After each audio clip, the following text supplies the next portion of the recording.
तरफ highway, railway, waterway, airway, metro जैसी अत्याधुनिक सुविधाएं जनता जनार्दन के लिए तैयार है, वहीं दूसरी ओर गरीब कल्याणकारी योजनाओं को भी जिस तेजी के साथ भारत के अंदर लागू किया गया है, वह बहनों और भाइयों आपके सामने है।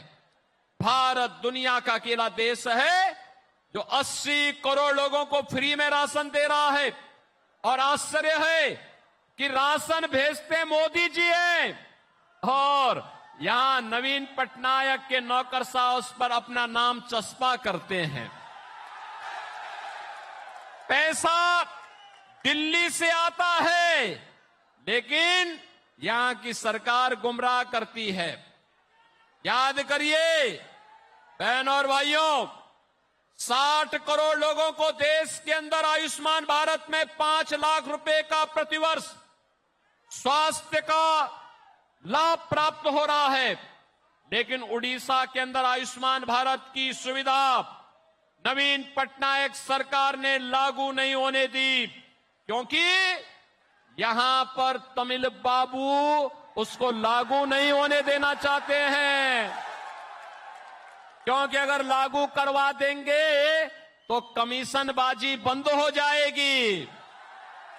बहनों और भाइयों, यही नहीं, आज आप देख रहे होंगे मोदी जी के नेतृत्व में जो कभी कांग्रेस कहती थी ना, एक प्रधानमंत्री कांग्रेस की समय में हुए थे, उन्होंने कहा था 100 पैसा भेजता हूं, जनता तक 15 पैसा पहुंचता है। मोदी जी ने डिजिटल पेमेंट के माध्यम से और डीबीटी के माध्यम से आज यह सुनिश्चित कर दिया है कि दिल्ली से चलने वाला 100 रुपया वह गरीब के खाते में जाएगा। मध्यस्थता समाप्त, बीच में कोई नहीं आपके पैसे में कोई डकैती डाल पाएगा। लेकिन बहनों और भाइयों, आज किसान को किसान सम्मान निधि, गरीब के लिए तमाम प्रकार की सुविधाएं, हर गरीब के घर में शौचालय, और देश के अंदर 10 करोड़ परिवारों को उज्ज्वला योजना का एलपीजी का कनेक्शन भी प्राप्त हुआ है। यही नहीं, आज तो पीएम आवास योजना में देश के अंदर 4 करोड़ लोगों को मकान मिल गए हैं। मोदी जी ने कहा है अगले 5 वर्ष में जितने भी बचे होंगे उनको भी एक एक आवास की सुविधा प्रदान करेंगे, सभी को आच्छादित करेंगे, 100% सैचुरेशन के लक्ष्य को प्राप्त करेंगे।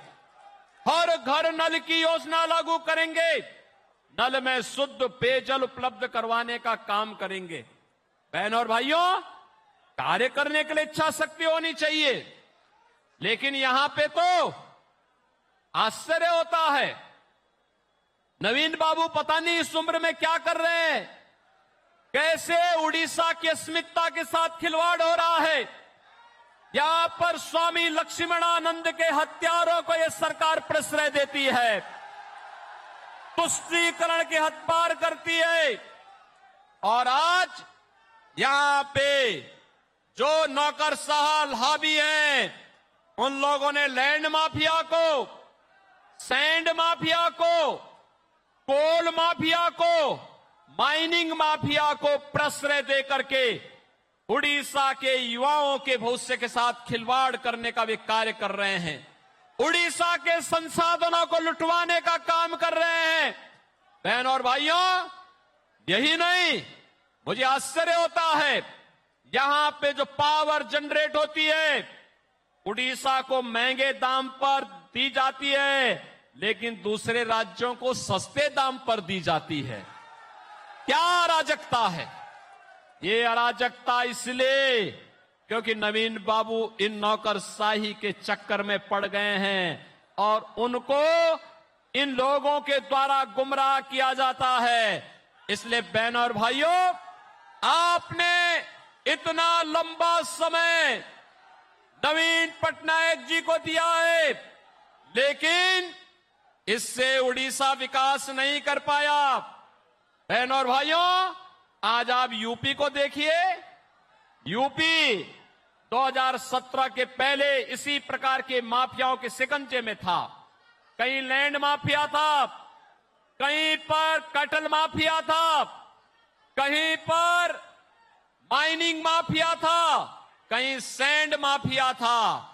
आज यूपी के अंदर सभी माफिया को हमने उल्टा टांग करके उनकी राम नाम सत्य है की यात्रा निकाल दी है। माफिया ने जितनी संपत्ति अर्जित की थी, उस संपत्ति को हमने सरकार के कब्जे में लेकर के गरीबों के लिए आवास बनाने का काम, महिलाओं को महिला संरक्षण का काम, कहीं पे चिकित्सालय, कहीं पे विद्यालय, ये बनाने के काम किए हैं।